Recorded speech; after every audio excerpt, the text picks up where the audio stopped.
back to class. Now, what we talked about on the Patreon, on the Carcino for Life Patreon earlier, as I told you, we were uploading a whole lot today, and we did. You guys are nice and full. I might have some things for you tomorrow. But let's take a look here. This is what people were telling you about. Who are these guys? Who are these people? These people are the ones that decide if your project is going to be made. They decide release dates. They decide everything. They own the studios. They're the presidents of them. They run them. But they are gatekeepers. These are the big fish. You would think these people are the main one. This is if they say it goes, it goes. Because really, that's what's supposed to happen. But someone else tells them what to do. Yeah. So, when you get to the grand dance, who is that guy? That's Tom Rothman from the Sony Motion Picture Group.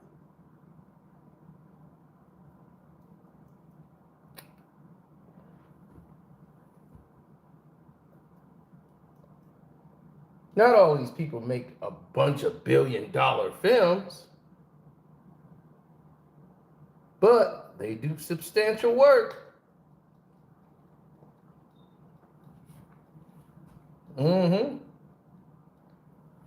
Now, this is Donna Langley.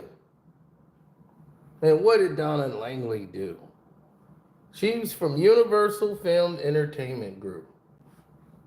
And Donna, well, let's just say Donna didn't have the back of certain women when it was time to have the back of certain women. She gave women a shot, like when they gave her a shot, but she stayed in her lane when it comes to certain films in the industry. Now you might be saying, well, what does this have to do? What does one correlation have to do with another? Well, sometimes they work together. It's a joint project.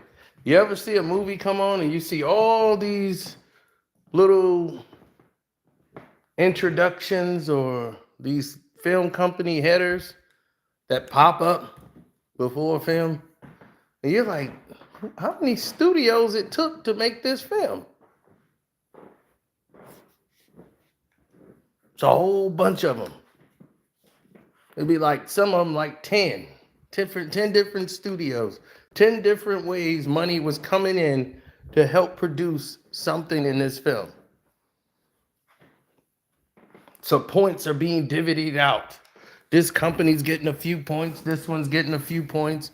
They're all going to get some points off of this motion picture.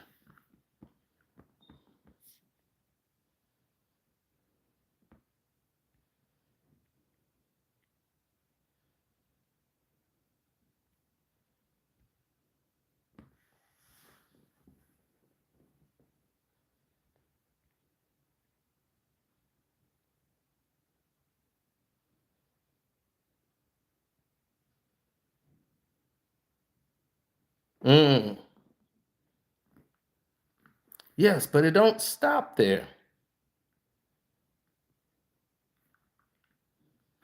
Because then you have the guy who's running, the main guy that's running Warner Brothers, who's also involved. His name is Toby Emmerich. He's another one. I told you.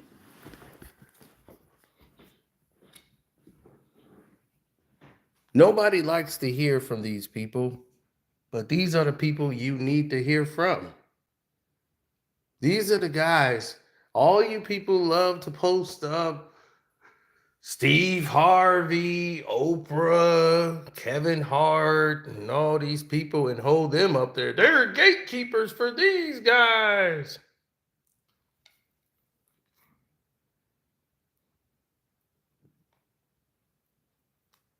Now, Tony Emmerich and his team are the reasons why they keep screwing up the Justice League in DC.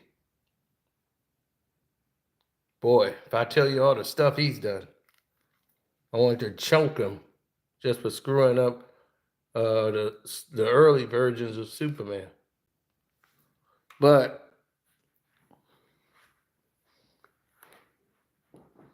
it doesn't go there. All the studios are involved. You see,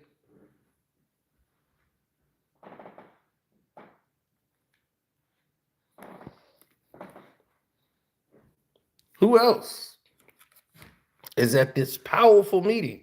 And why was it taking place? Who is that? That's the guy who runs Netflix. That's Scott Stuber. We're going to get to him.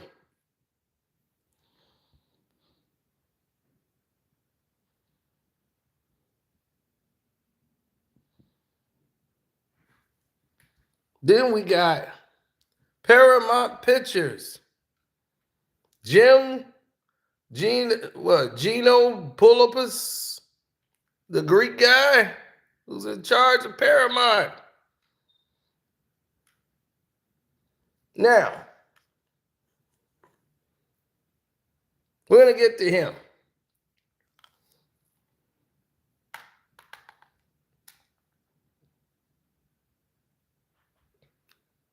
We're going to get to all of them. And why was all of this important?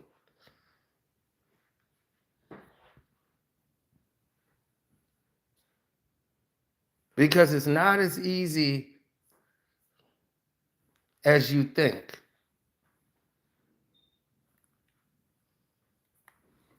Somebody said, what about Disney? Well, the Disney is not who you think is in charge. You see the guy that's in charge, you think of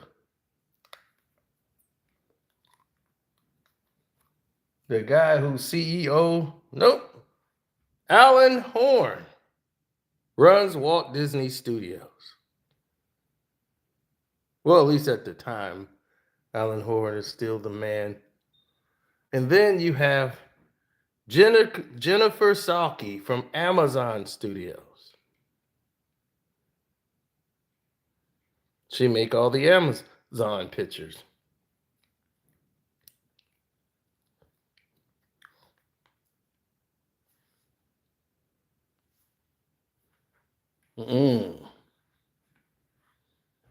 Very much so.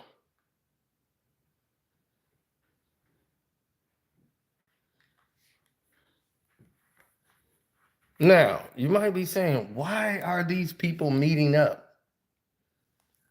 Why is that person there? Why is this person there? Why is she there?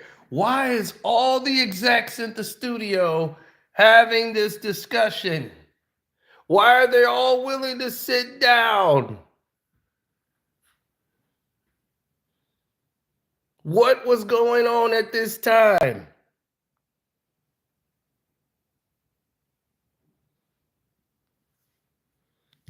Well, these are the ones that count.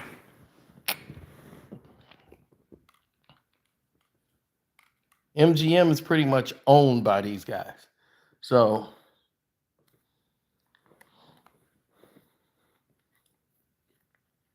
the real MGM went bust many years ago. It's been rebranded, put back out. Like, we're bringing MGM back. It's like Def Jam. Def Jam has been done since the 90s.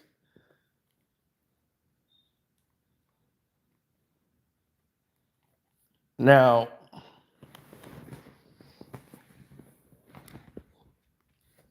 They're gatekeepers.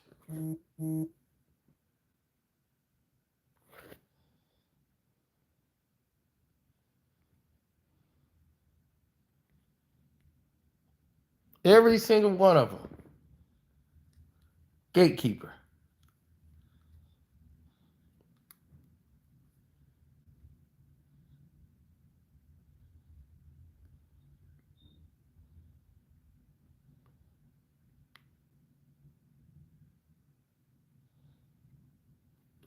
Now, here is the situation at hand.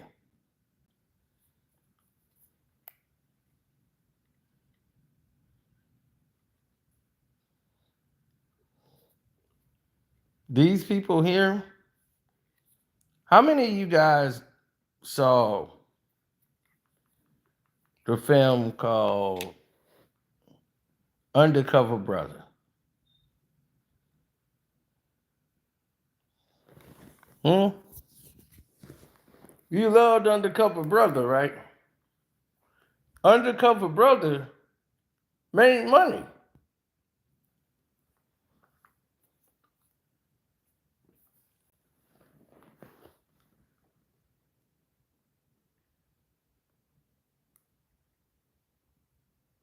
Eddie Griffith's Hollywood career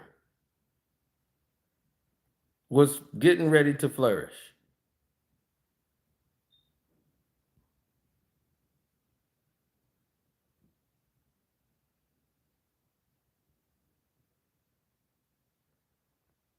Eddie Griffin was on his way.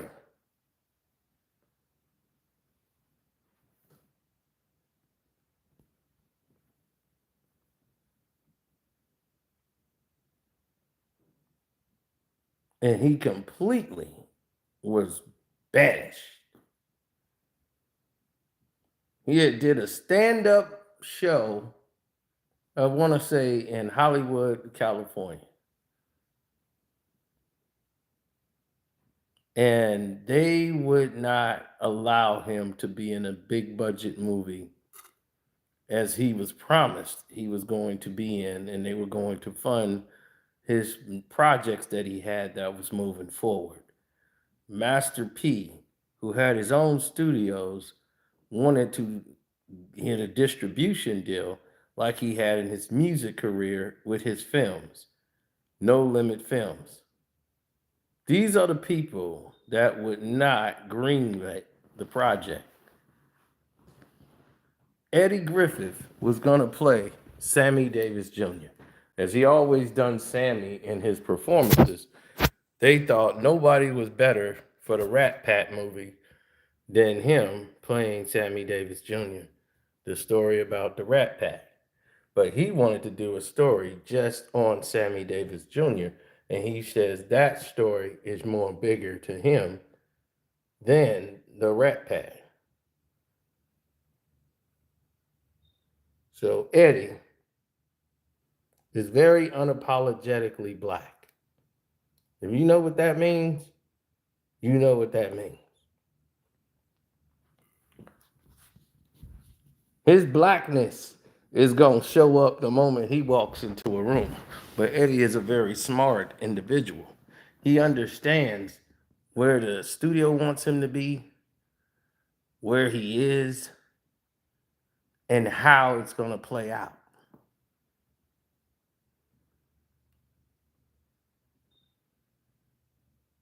So Eddie Griffith's philosophy was this: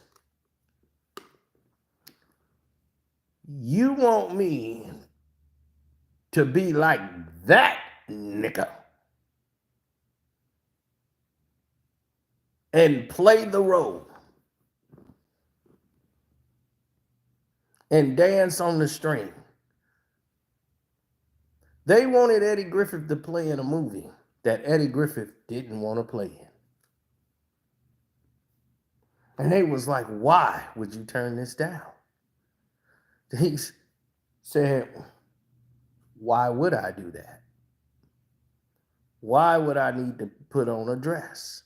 Why would I need to be in a humiliating way when he's someone who's known for projecting masculinity? Why? They was like, cause it would be funny. The tough guy who's humbled and vulnerable, people laugh at that. And they gave examples.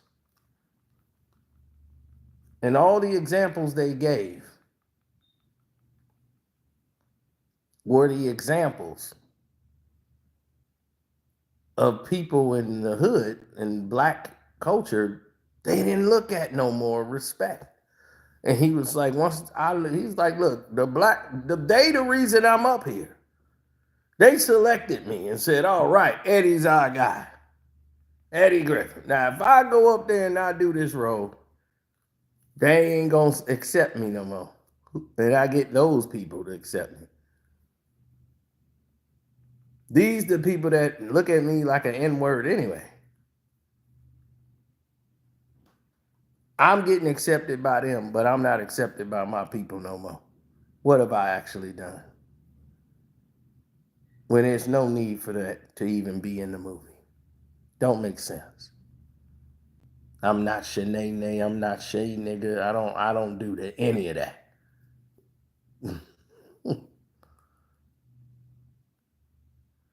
So he said it very bluntly. You will never get me in a dress. And he was like, okay, all right. I didn't know it was a big thing. So he didn't do the film.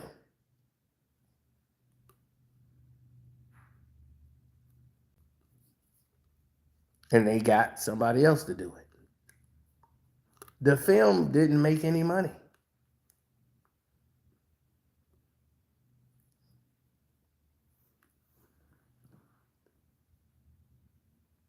But Eddie proved he was funny. He proved he was bankable. But they didn't push him. They pushed him aside. So the Sammy Davis project that he was going to executive produce, go ahead and put together, that was ostracized. All that was put to the side, and they blamed him talking about his experience on stand-up because he's a stand-up comic. He gonna go out there and do a stand-up, and he actually spoke on it.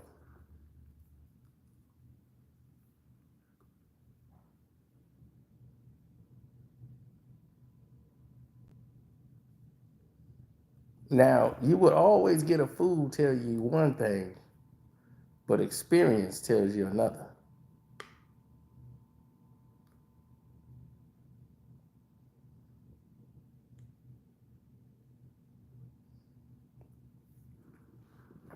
Your experience of dealing with said situations, certain situations, will put you in peculiar moments in time. You'll be somewhere for no good reason trying to figure out what the hell just went on. So when they told Eddie, they didn't tell him that was the reason why, because he said some things in his stand-up. They didn't like the fact that Eddie was going to be a problem, they felt like. Eddie Griffin was going to be a problem. Why couldn't he be more like that guy? Why couldn't he be more like Martin Lawrence? Why he couldn't play the role? He was on his way. He was the next Eddie Murphy. You were the next big Eddie. Oh, they told him, you were the next big Eddie. You had such a wave. They wanted Undercover Brother 2. What's up, Brandon? I see you, B. He had conflict with the writers, as well as Malcolm Jamal Warner himself, because their forms of comedy is different.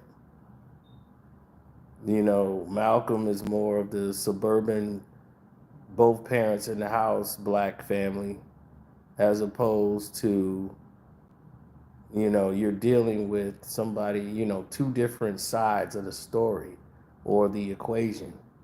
How you want to word it or look at it. These are two different sides. These are two different people who have a total disregard for what's law and what isn't law.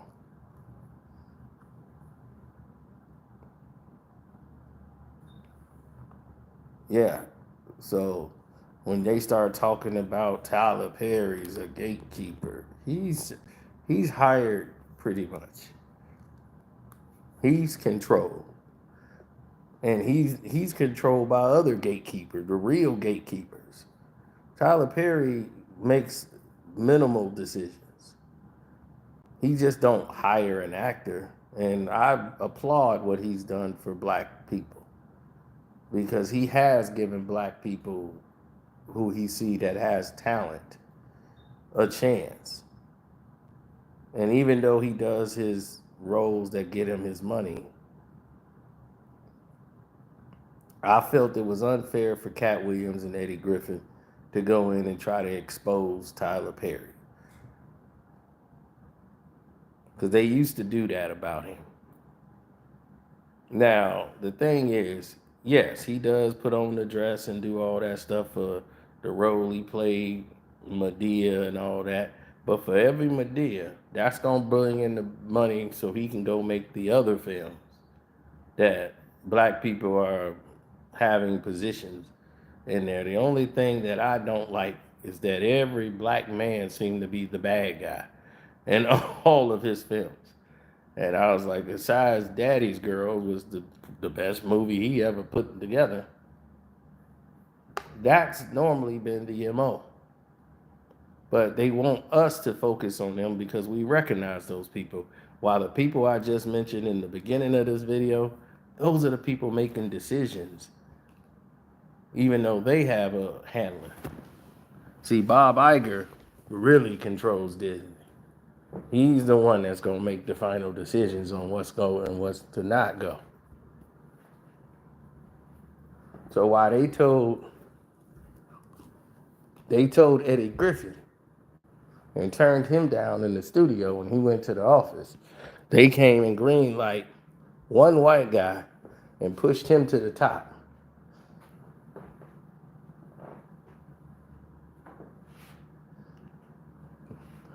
And Eddie believed it's because they was the same ethnicity. This guy walks in for 5 minutes.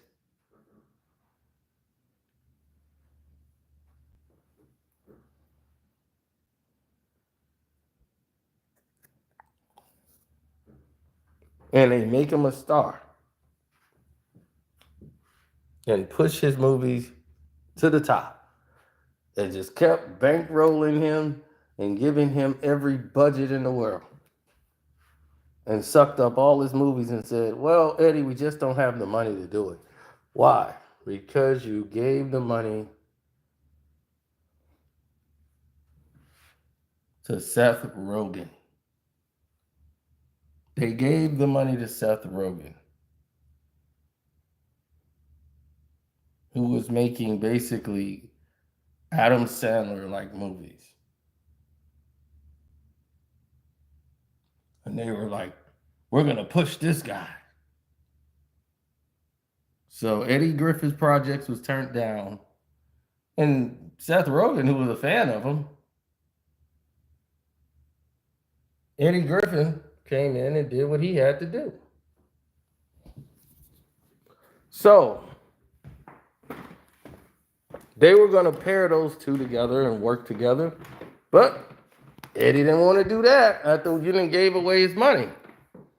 Why would I want to work with somebody who's taking money away from me?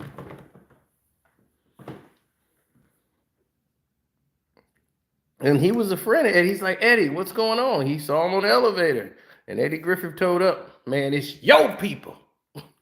They don't want to approve my movie.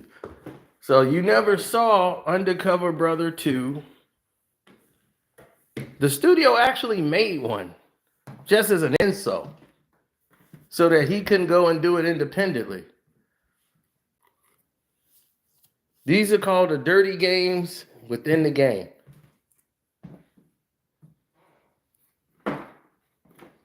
Oh, yes. Yes. Man, plenty of things that's happened.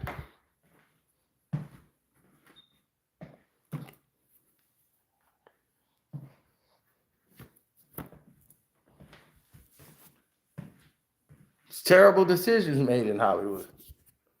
and they will get you up out of there. Hit the like button too. I know y'all just got in here. Some of y'all remembered already, but definitely hit the like button. Because it must be said, though it hurts to say. Live beautifully, y'all. 100% across the board.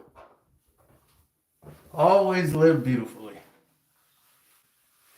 That's what I try to tell people all the time. See, the world is different. And when you look at the world in a certain way, the light always shines brightest when those who know what they're talking about are talking about it.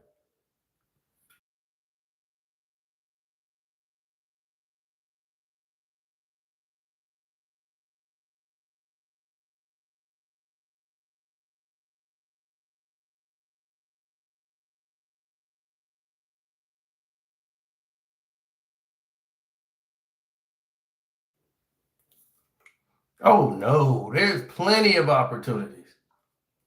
See,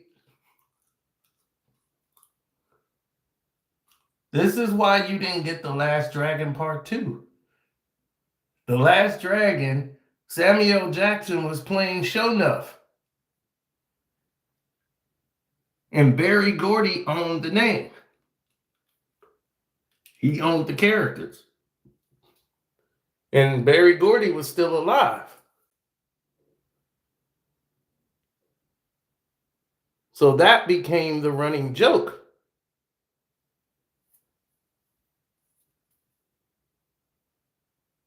It was all because of Barry.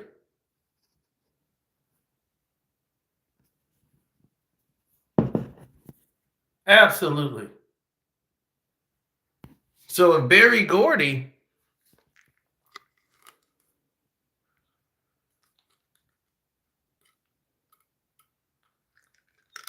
Samuel Jackson was going to play Sho'nuff. Nick Cannon was going to be Bruce Leroy.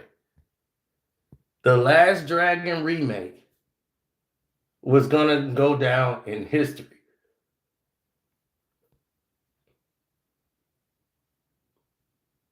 I don't know who was going to play Laura Charles. I forgot who it was at the time. But Nick Cannon was going to play Bruce Leroy. Samuel Jackson was Sho'nuff. And their children were going to be the ones doing the fighting. And it was going to be a motion picture. And it was Samuel Jackson had agreed. They had the script. The studio didn't approve because they felt they didn't have any money. But yet, they put the money up saying that, oh, we couldn't do this. It took less than $10 million for the first one.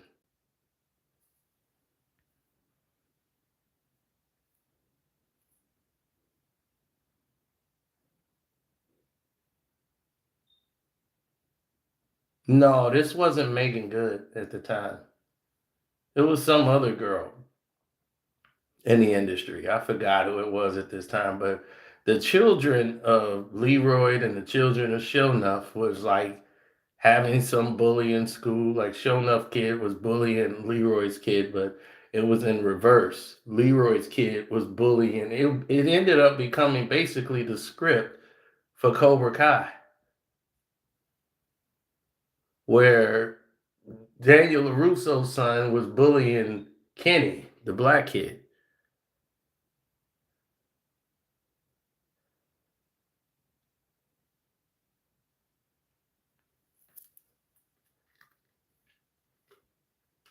I just wanted to see Samuel Jackson as Sho'nuff.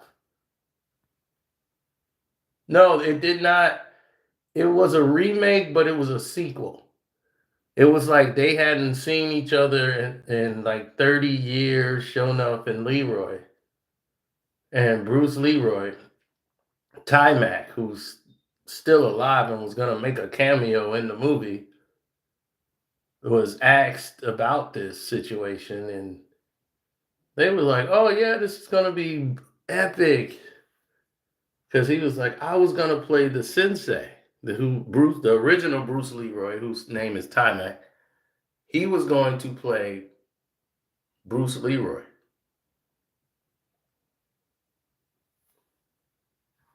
I mean, Bruce Leroy's the master. So that would have been fitting for them. Well, if you look at the situation, you look at what's involved, there is no wiggle room.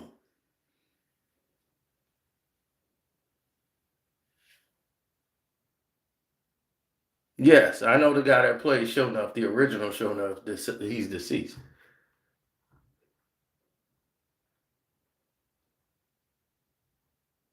The ex-wife is in control of it, so she's not going to greenlight it until she has full control to make the movie the way she wants to make it. She wants it more about her. Richard had about 5, 6 wives, but she wants to be looked at as important. She can't be looked at as important if that's not making sense. Like they say, the math got a math.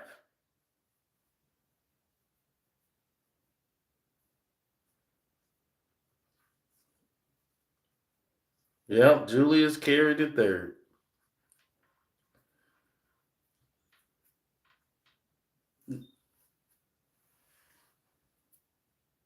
It's a lot of people deceased from that movie.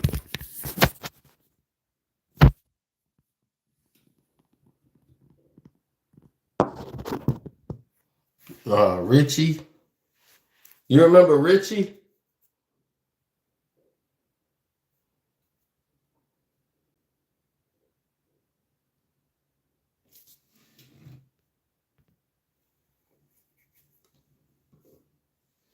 Yeah, Richie was one.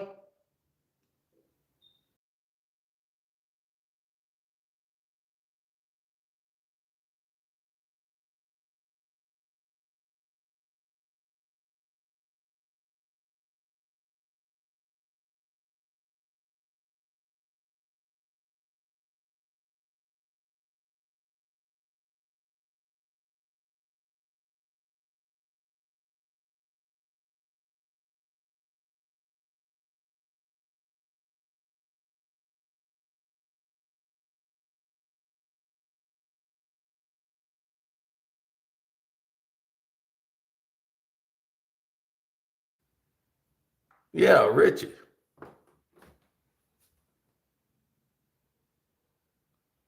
Yeah, he had a cameo in New Jack City. He had got shot, and Ty Mac met him at the hospital and then got him out.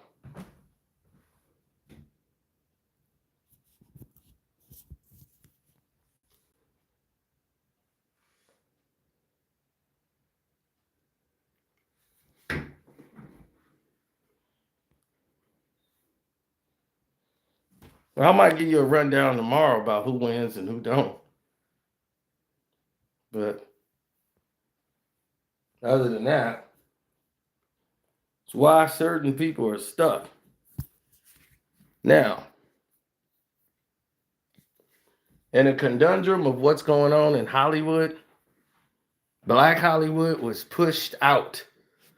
Robert Townsend couldn't get his Samuel Goodwin films produced, and he did nothing wrong.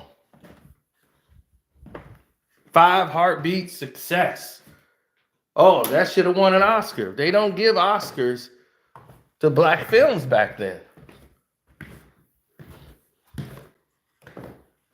He was the first black superhero movie with Meteor Man. Back when they weren't even funded. Marvel didn't even think about bringing him involved.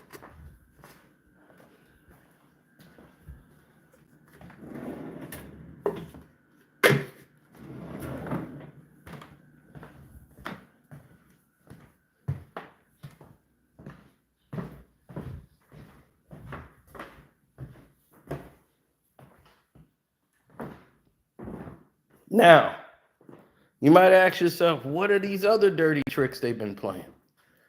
Plenty of them. They have been passive, and they put in certain arrangements to have black characters look feminine in masculine positions. In a scene where they should be massive, they come off as passive aggressively weak. And not only that,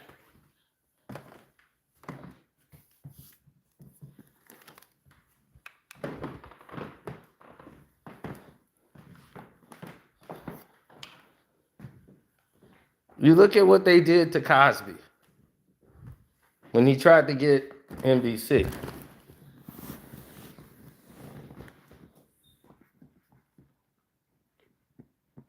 The guy I just showed you from the studio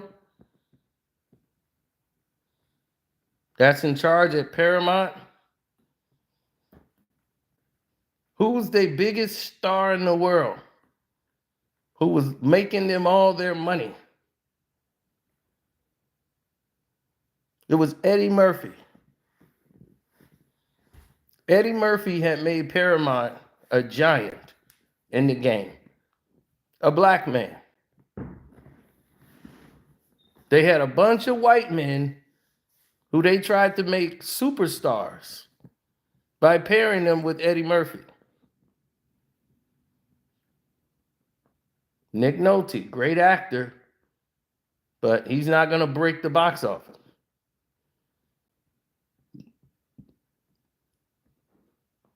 Eddie was breaking the numbers.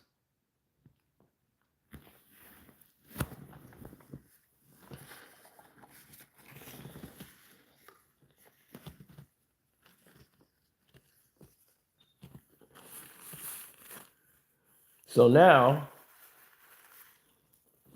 Eddie doesn't have to deal with the other iniquities that a lot of the other people had to deal with in this said time.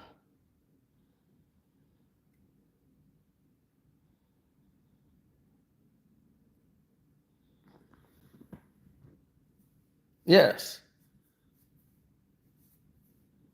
Oh, we'll get back to Seth Rogan because, see, Seth Rogan was producing a film. Now, get this. He was one of the producers of the Miles Davis movie. Seth Rogan. You know the project that was a passion project of Don Cheadle?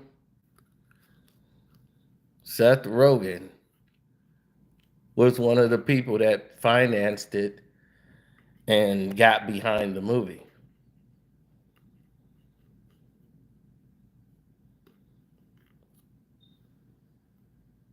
The Miles Davis is very influential when it comes to jazz and everything involved.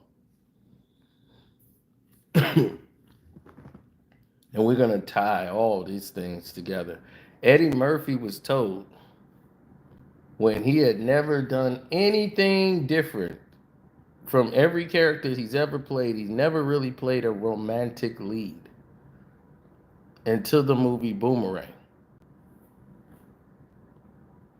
And they was like, no, Eddie can't play the role of that. We love this movie. And we got the actor for that movie. I just don't know if Eddie's good for it. Black writers wrote it. And they wrote it for Eddie. These are Eddie's team. Eddie had the right of approval for this situation. And when they created Boomerang, the studio exec didn't say, well, how are we going to...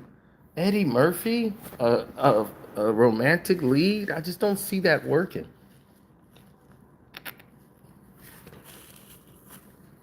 And I believe this is 1991 at Paramount Studio. They says, well, he has a very profound nose and lips. I just don't think, his nose is like really big. He just doesn't have the look of a leading man. And they actually said this to two black men who was sitting there, who wanted to whoop that guy's ass that was sitting right there in that chair. But if they did that, They'd have got what they wanted. Eddie would have been out.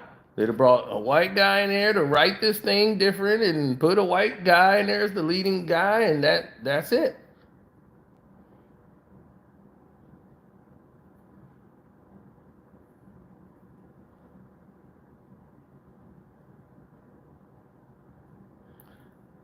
So they had to explain to them that despite what they think about Eddie Murphy, black people think Eddie Murphy is one of the sexiest men alive at that time that they put in there.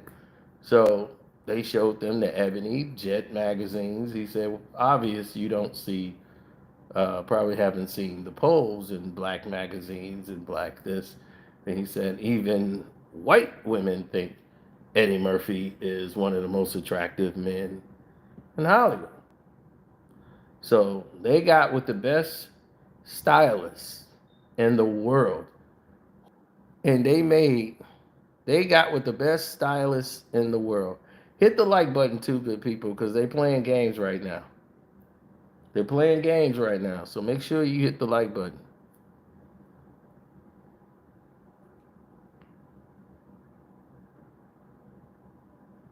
Yeah, they trying to find a way to stop the video. Hit the like button right now, because I don't want you to miss this that's gonna come up now. So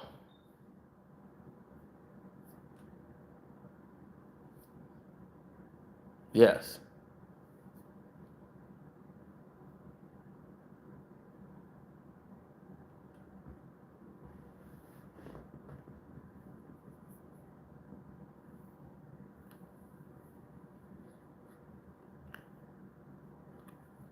Making this film is the this is why Boomerang is so important. It is the first and only movie that's ever been made by black people. Probably if you guess you say Black Panther, but this is the first film of its kind. It's almost an all black cast. Even all the extras are black. Very few white people in this movie. That's one. Two, all the black people that's in the film are having predominant roles. Like they're not the thug, the killer. They all got a jobs. They're not doing crime. They're in advertisement in agencies. They have prominent work jobs in the workplace, and they try to make it exist like in all these movies. Like that just doesn't happen. Like maybe one to get in there. They got one black guy working at the advertisement agency. There was whole companies where blacks had at that time, and they were like thank you. They act like we don't exist in the world.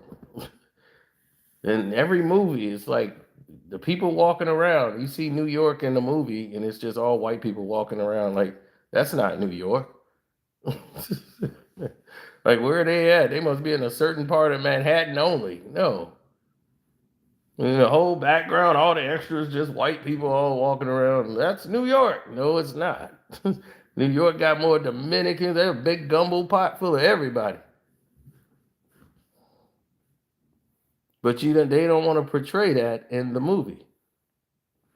So that's where the cultural divide becomes indifferent. So when the movie comes out, everyone could look at Eddie now as a romantic lead. But the studio knew this. This wasn't about what Eddie looked like. This is about what they project a leading man to be: white. Romantic lead, white.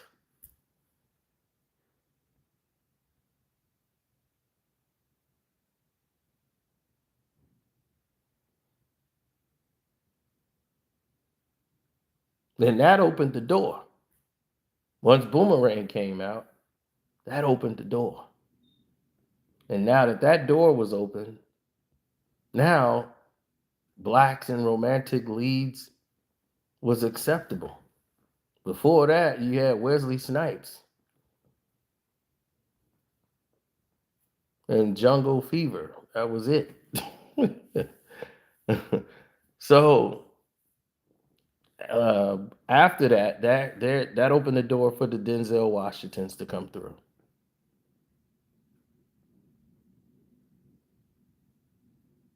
Studio said, "Oh wow, Denzel. Okay, he's now that's a leading man. We could put him in as a romantic lead." They didn't start that right away.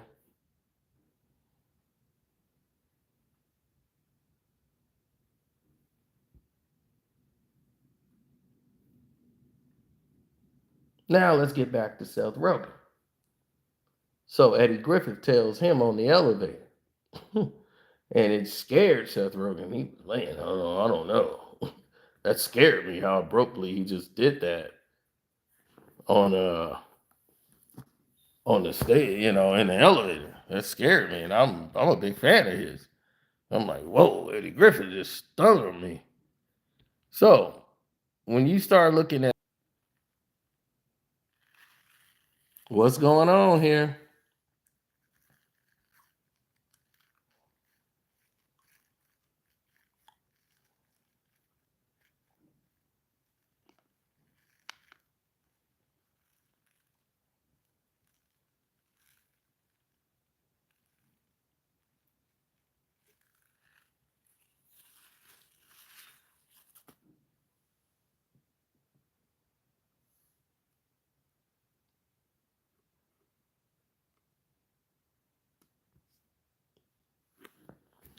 the saboteurs are coming through the door.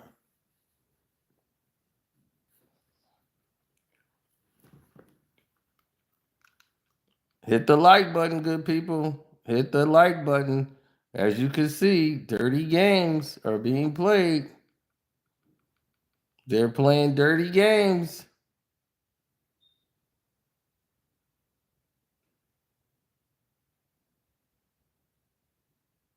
Wow.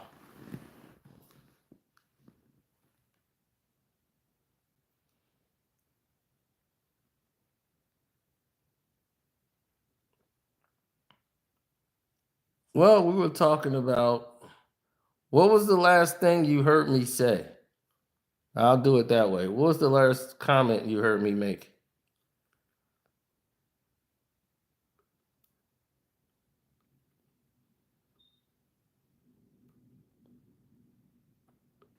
Oh yeah, I'm gonna do my movie review for Sinners now. Now that it's released, I had an early viewing of it, thanks to Michael B. Jordan and his people.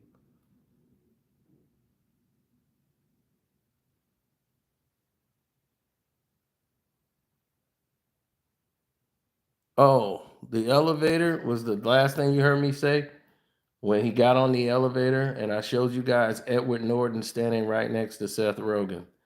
Now, while those two were standing together and he was blown away, when he was like, "Your people are the reason I couldn't get that movie, and tell your people to go ahead and approve my movie," and he was just like, "Whoa, I don't know what to do." So now he was like, I was going to work with the guy, but he was taken back by that because he's a fan of him, friends with him, loves him. But Seth Rogen kept getting his movies approved, and they wouldn't approve Eddie Griffith's movie, but Seth was going to help produce his films and wanted him to be in the project that he had going on.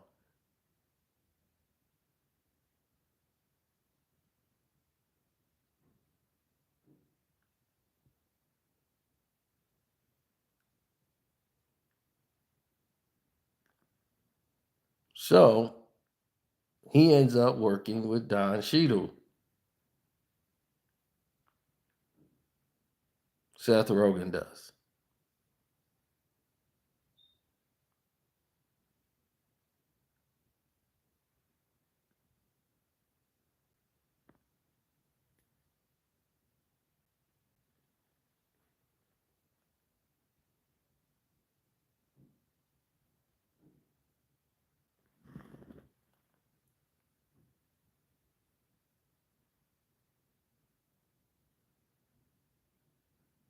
Hmm.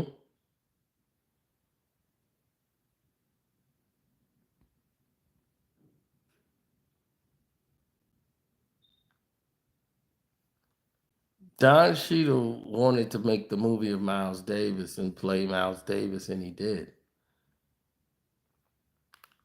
And he was extraordinary in the movie.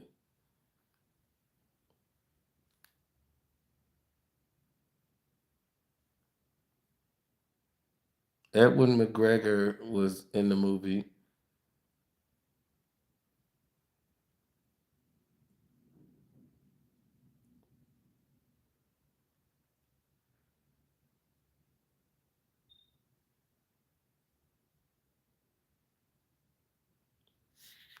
And they made changes to this film. Oh yeah, it was a classic.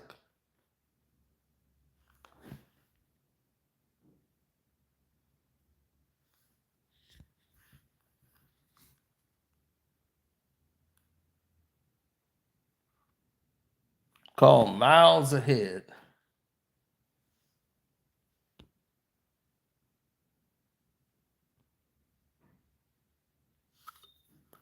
So when Don Cheadle was getting this film made, Seth Rogan was one of the people that helped bankroll it and put up the things because of his friendship with Don Cheadle. Uh, Lakeith Stansfield is also in the film, and it helped highlight a movie that was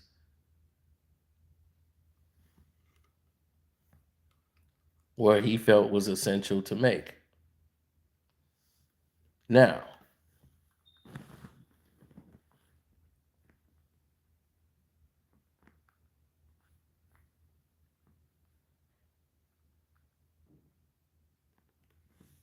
going through this entire process,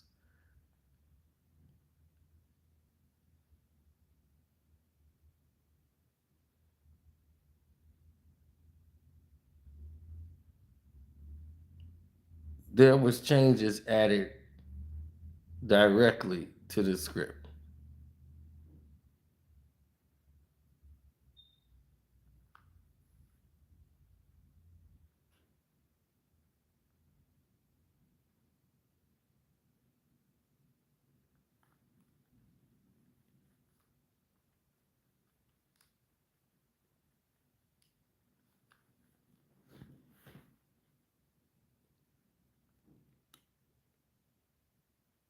Oh yeah, from behind the scenes.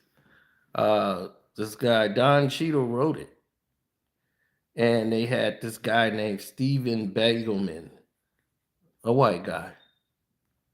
The studio, Sony.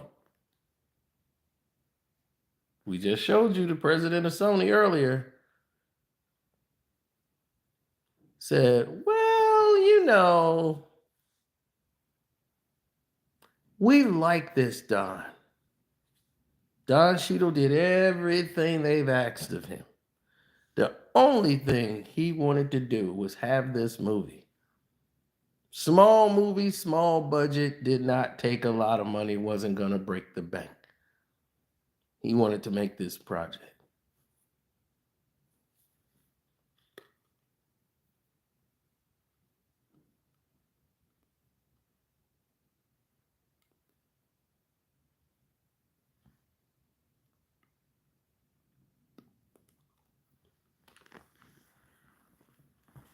Don Cheadle directed this film.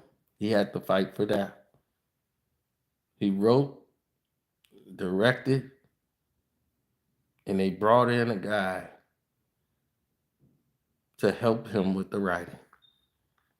That was the only way this movie was going to work.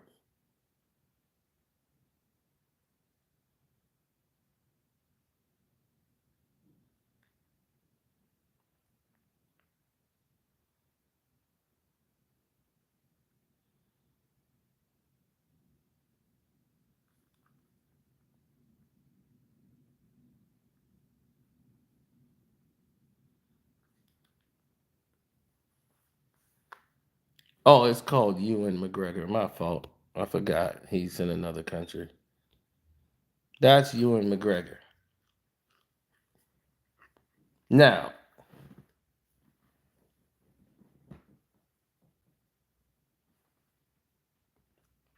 In this original script that Don Cheadle wrote, this guy doesn't exist.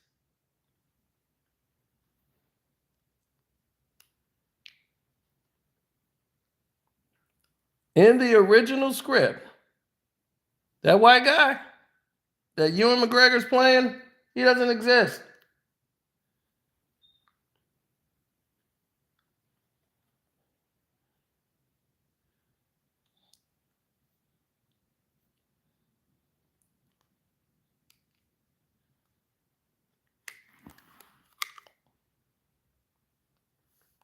They had to add a white guy to the movie in order for them to get international release.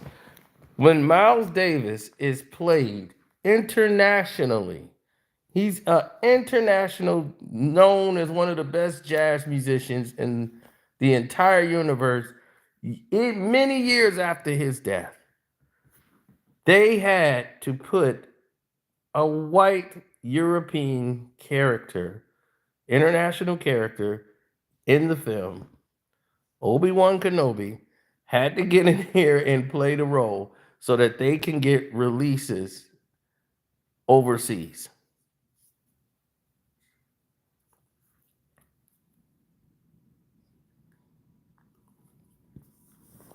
And they had to add a white guy to write for him, to write him into the film so that the movie would be made.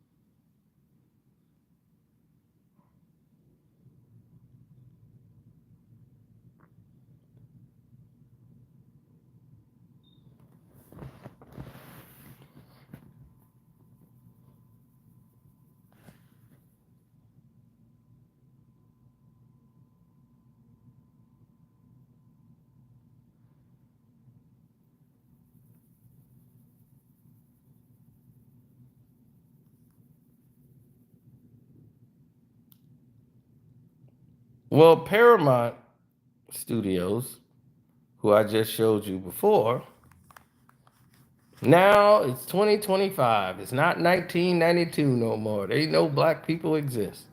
So now, Don Cheadle is one of the guys they like. They give him a show, right? And his show is based on the book called House of Lies.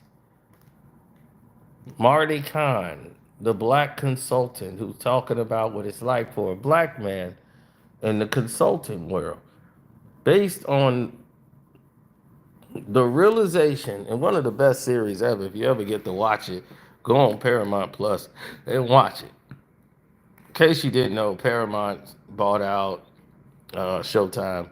So Showtime, they were pro-black at the time, saying, hey, we want black this, black everything. So they went and got Don Cheadle and gave him green light because everybody was like, hey, we got it. Ever since Black Panther came out, we got to have something.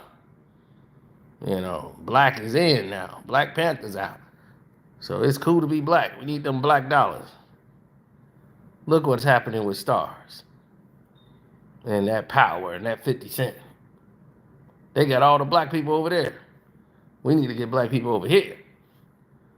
So Showtime goes and put out black programming. And Don Cheadle had House of Lies. Netflix comes out and beats them to the punch with House of Cards.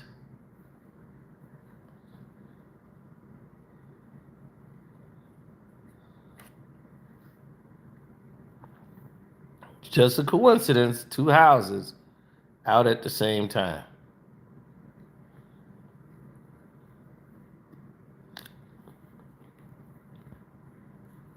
So, House of Lies was never going to do what House of Cards was going to do. I mean, come on. But House of Lies was the better show, in my opinion. Two different type of shows. Then he gets his show Black Monday. Well, the first season's amazing. Then the second season takes a turn. It's about the stock market crash in the 80s, what they call Black Monday. And he was one of the people working at the real estate firm on Wall Street, and his firm fell under. The next season, it started to get crazy.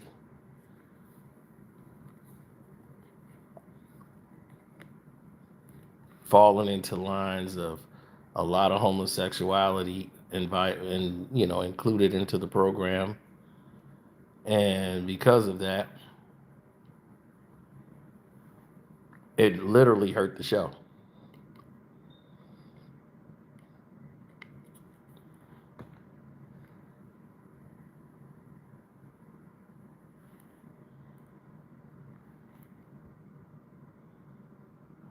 Mm-hmm. 100%. It just hurt the program. Nobody was happy.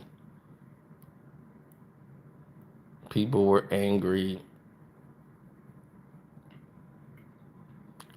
disappointed, upset, however you want to put it. They were all those things, man.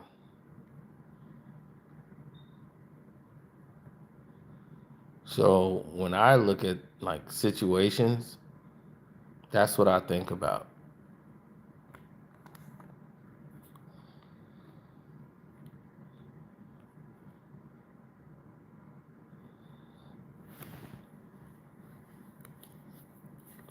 Yeah.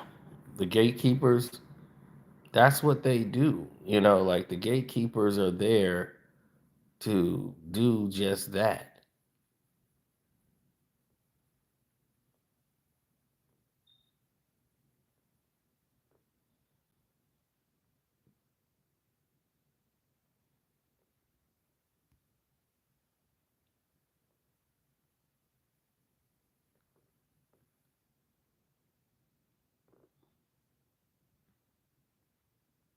No, they didn't want anything other than.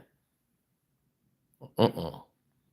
See, the studio, what happened is they lost control.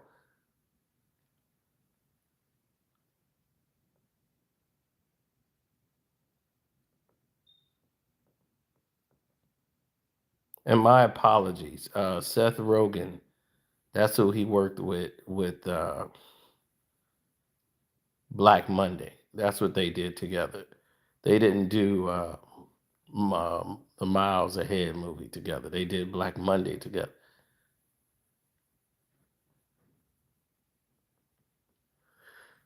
So that's the movie the show that they worked on together. Evan Goldberg, that's his partner. He doesn't do anything without Evan Goldberg. That's his closest friend. They're able to make movies about their coming of age, growing up as two Jewish kids who do adolescent things, like in the movie Super Bad. It was made about these two guys, Evan and Seth. Remember? But they're the only ones that can make coming of age films. If we have a coming of age film, it's Boys in the Hood. I'm like, we don't walk around seeing dead bodies. That's it's not what we do. That was not our coming of age. But that's Evan, that's Seth Rogan, and those are the ones that do it. I mean, that's what they do. So that correction is made there. But the truth in the rewrite, Seth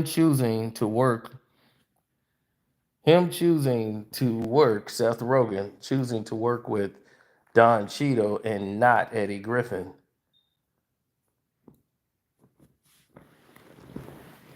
showed the state of what everybody else was in.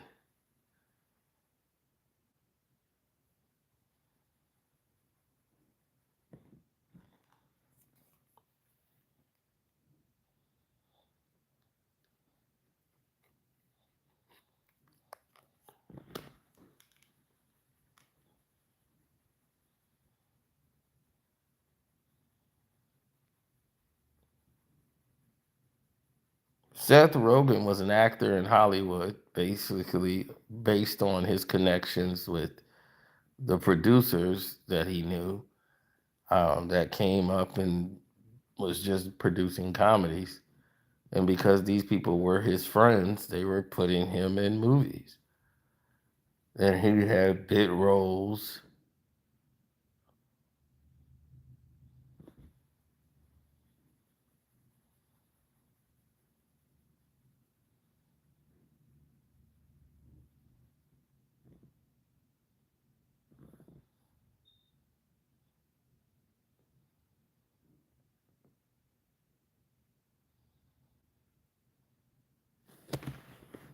Mm.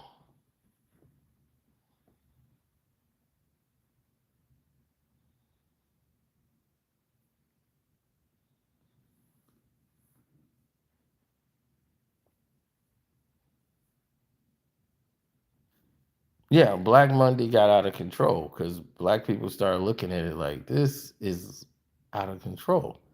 It turned into more Seth Rogan than Don Cheadle's genius. And it was just so much like it was out of control. Homosexuality and homosexual jokes thrown around. It was just like not our kind of humor. So yeah, Regina Hall and Don Cheadle, perfect timing for the movie. Now, Seth Rogen blew up from 40-year-old virgin, and from that point on, he was able to be a star in movies, and they put him as the Green Lantern, a role he totally was out of depth for. They never had him get veneers. He refused, so his jagged, broken teeth are still there.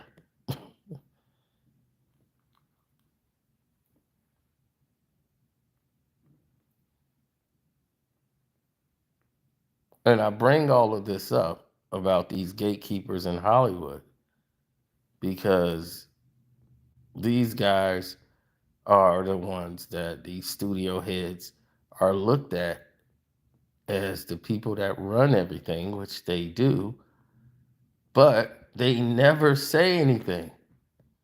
You never hear anything about them. Nobody mentioned these names that we brought up.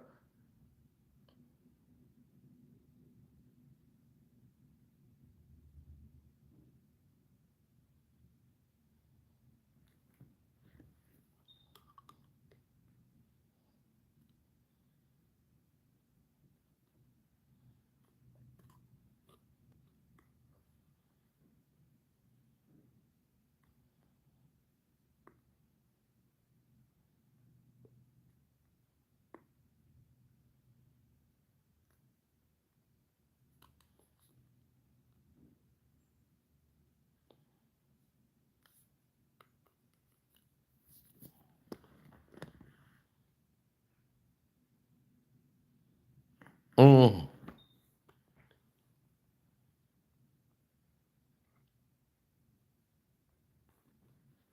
no.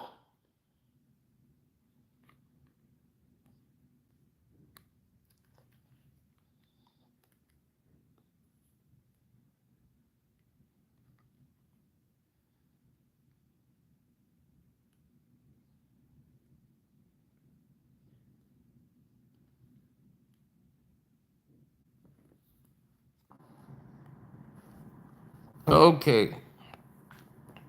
Hopefully we back.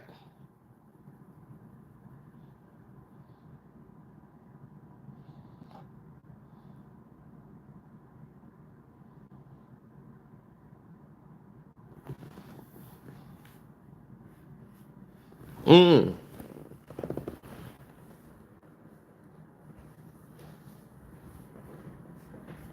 Well, sometimes people have brain farts.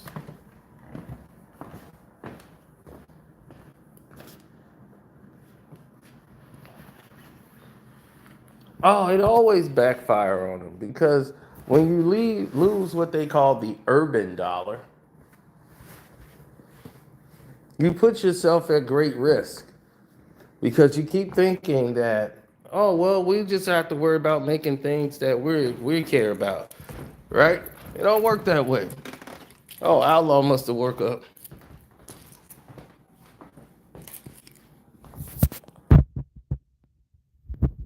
Well, let's just worry about making what they want constantly. Like I told you, none of it mattered,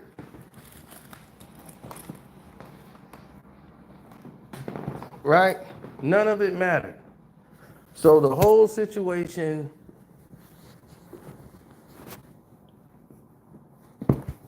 keeps going through reboots when everyone's trying to figure it out. How do they, why do they think the market for the black dollar matters? Because see, the black dollar dictated a lot. Because people didn't recognize how much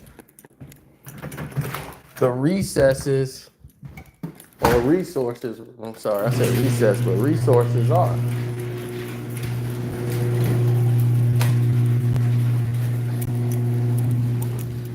For example,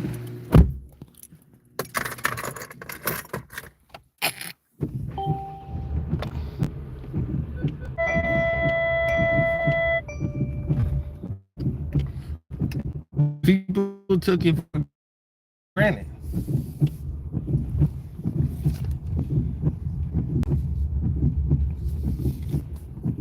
You know, they took like everything for granted.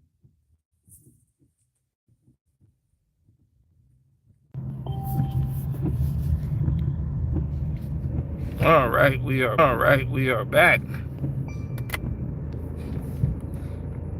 Said I was watching Power. I forgot all about Power.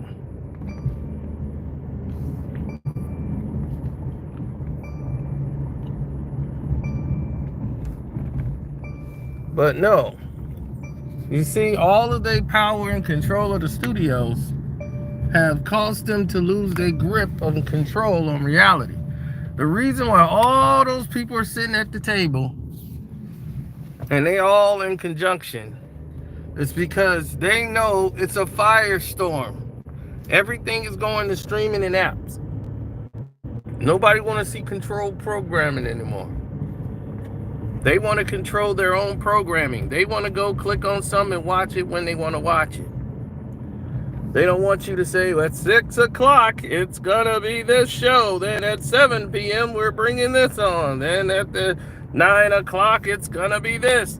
They don't like that. They want to go in there and control their own destinies. So they'll go on the app, click what they want to watch, when they want to watch it, and that's it. They're done.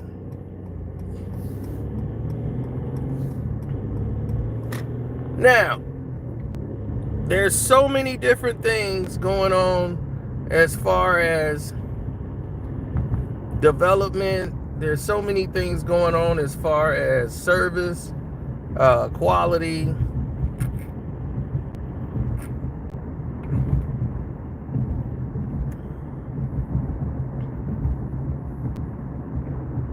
But now that it's going in the route of streaming, black entertainment has a shot.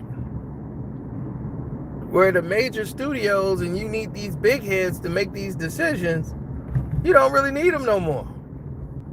You can control your version of how it gets out to your public. You don't want to get, I don't need a lot of money to make this movie. Now I can produce it and I can put it out to the world.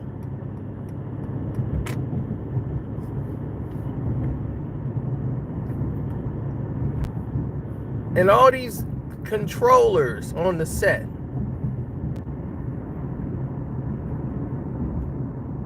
Because here's another tidbit you didn't know. Everybody hates Chris, that actor who starred at everybody played Chris Rock. He was told, this is the last job you're ever going to have. One of the white producers on the show wanted to implement that to him because he refused to do one thing they asked him to do.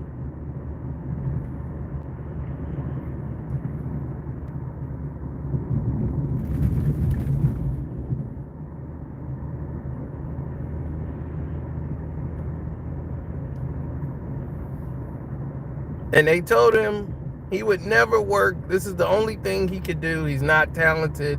He wasn't a good actor. The guy said, I'm going to be really blunt with you, you know. I don't see you working again in the industry. So you better, you know, like, relish this moment. He's always remembered that. And he mentions it a lot in his interviews that was told to him as he continues to get roles in Hollywood.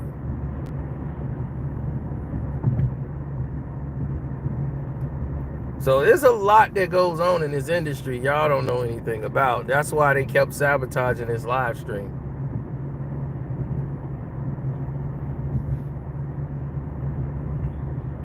So this is why we tell people to hit the button and all that stuff. They're scared of what we're going to say, what we're going to present. They're terrified of it. They don't even know what's coming out of my mouth. It's not conspiracy theory when it's fact.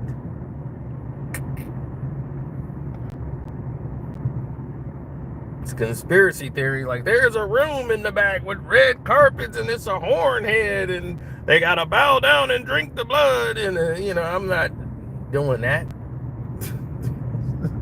I'm not saying that don't exist. I'm just saying that's not what this video's about at all. Yes, that's why I told people, get those likes up, make sure they like it. Because what they're doing is limiting the distribution. Like today, they totally sabotaged every video I ever put out.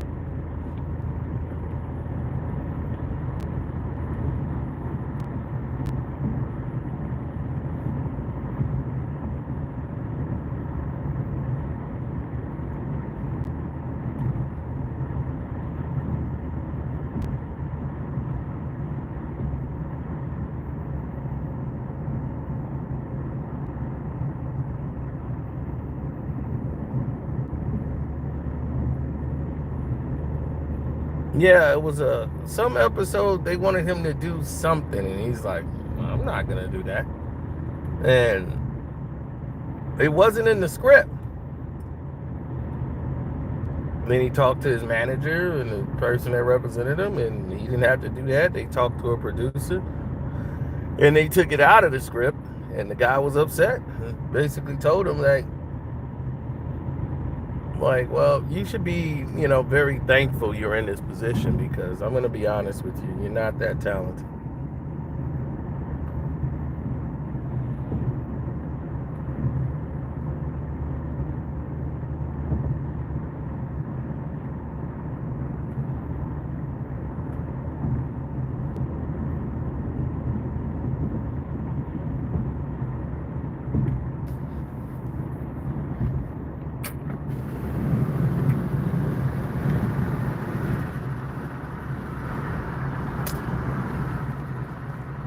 Now,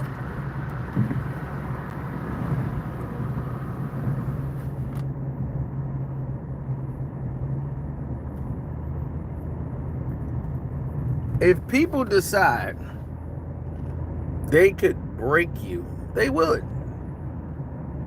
If they think they can break you into being something that you're not, then you could be broken. If anybody feels that there's a card that could pull you, that they could pull and make you not a man, then they'll pull it.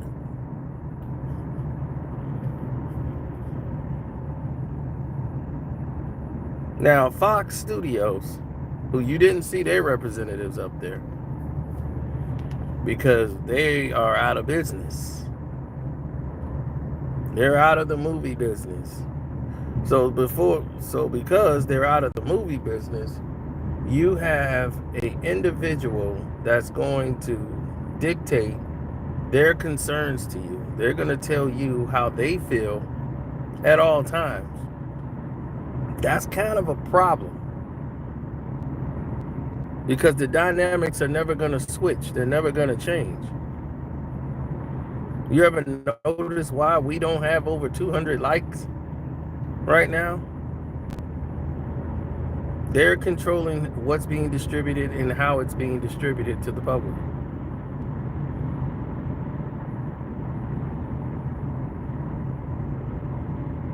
Of course, Terry Crews incident just goes to show you that he can get roles, just not as prominent as he wants, because that guy who did that is a friend of Adam Sandler's.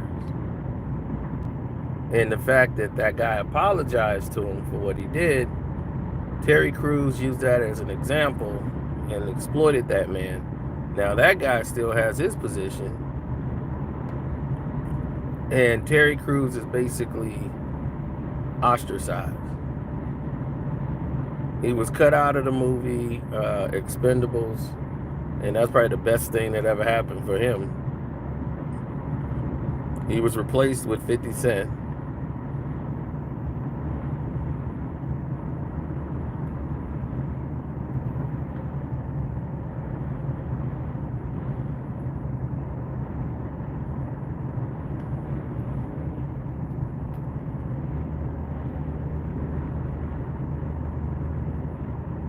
No, he's not blackballed. But as far as where he was in status to where he is now, you can say that. You know, now he's on certain shows. He does more, you know, shows that are adjacent to what it is that he represents.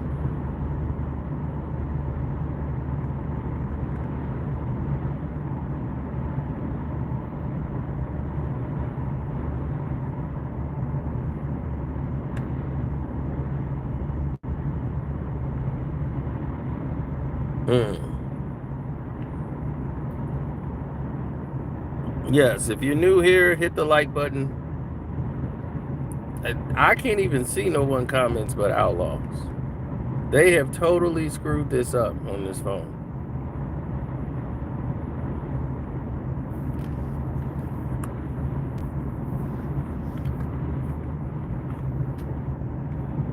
They blacklisted the girl that played Craig's girlfriend in Friday. After they got her to play, she kept playing the same kind of roles and she was upset. So they got her to play in Hustle and Flow and play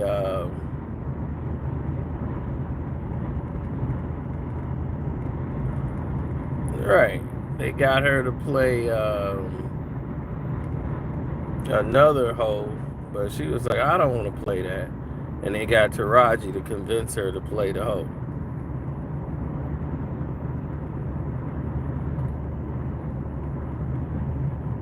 But she was prominent in all the black movies. She was in the Wayans Brothers movies a lot. And when that happened, it just didn't go that way, you know. Paula J. Parker, yep. And a white producer came into her dressing room while she was changing, told her to change in front of him and all this stuff. And she asked him to leave the studio, leave her dressing room.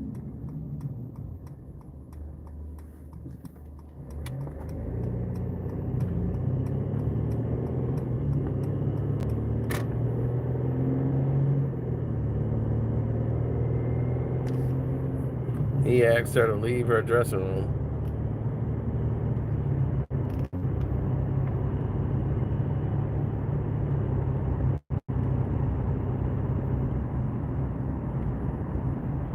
Oh yeah, 2 more days and the Knicks gonna find out what it's like.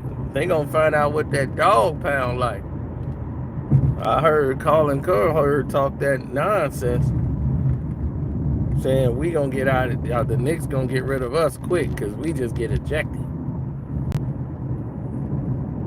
I'm like, okay, all we do is get ejected. The Pistons lead the NBA in ejections. I'm like, all right, cool, all right.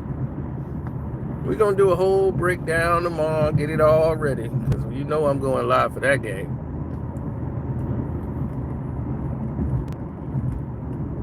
Oh, you know I'm going live for that game. Game 1. I'm missing WrestleMania for this.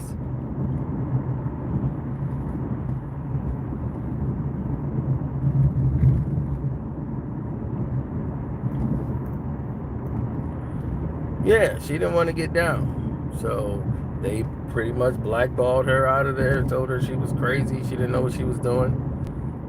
Next time around, same conditions, same effects. They come around, they say, hey, this is what it is.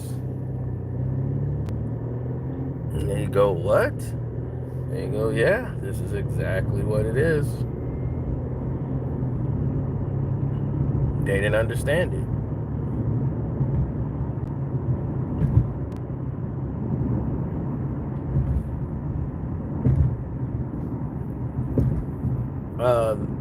The woman that plays Bernie Mac's wife on the show, the Bernie Mac show.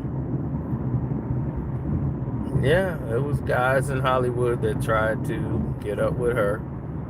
She played Bernie's wife.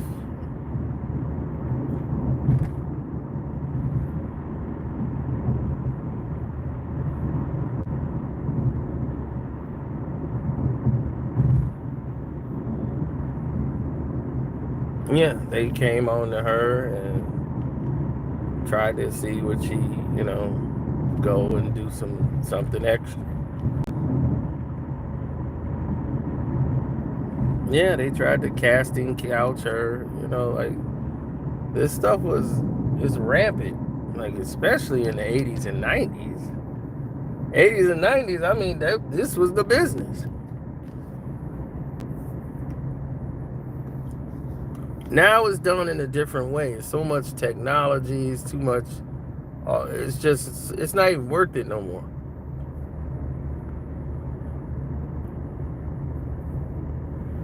Now it's done in a more manipulative way. It was like, so-and-so wants to take you out to a business dinner. Then he's going to have a meeting at his house for lunch. Then they'll have someone who's the middleman and be like, I think he really likes you, to be honest. This could be a good look for you, And he might make an advance and to see how you respond to it. And most women know, like, I need this break.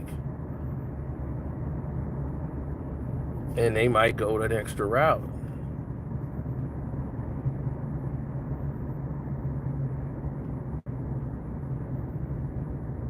And they'll say, oh, well, I didn't put out. That's why I didn't get the role.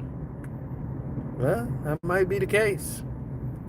In certain situations, that's why most people now are just saying, hey, I'm making my own movies. And then some of them you realize weren't really that talented to begin with. They got a bump because they had a great ass. They got a bump because their boobs were nice.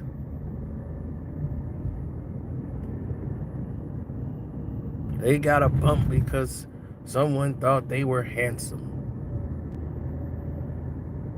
Someone said they got great abs, and you got to put that abs back on the screen.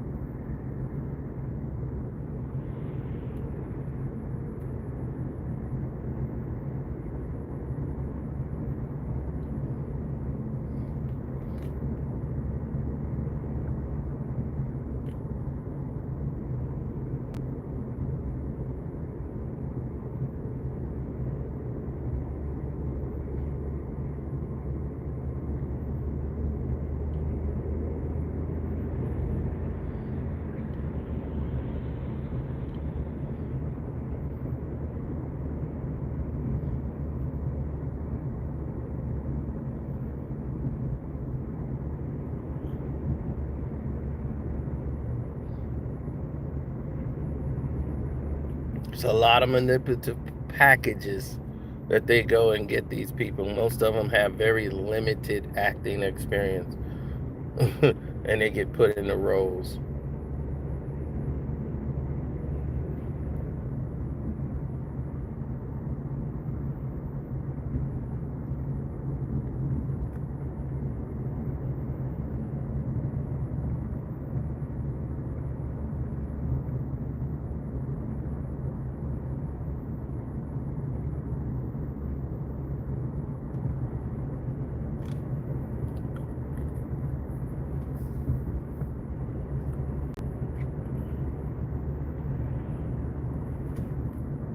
There are certain scenarios that should never even exist in like Hollywood that are put into play. And most people who make these decisions are constantly in a tug of war with each other because everybody's jockeying for a position to where these narratives are at play constantly. They're constantly being played. So if you're constantly going through the same progressions, you have to ask yourself, why is it like this? Why am I going through this over and over again? I just did this yesterday.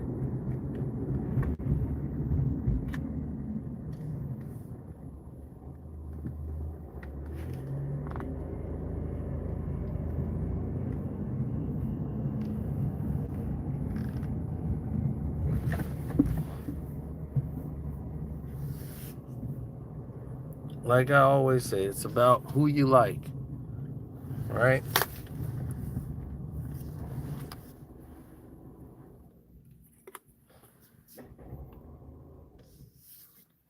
He said, look at my story, literally. I'll check out your story.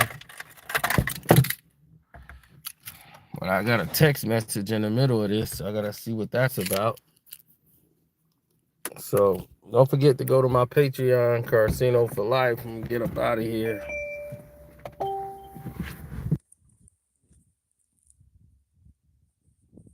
Stay here for a minute. I don't feel good out here. Finally. For the first time, it feels like some summer. I'm out.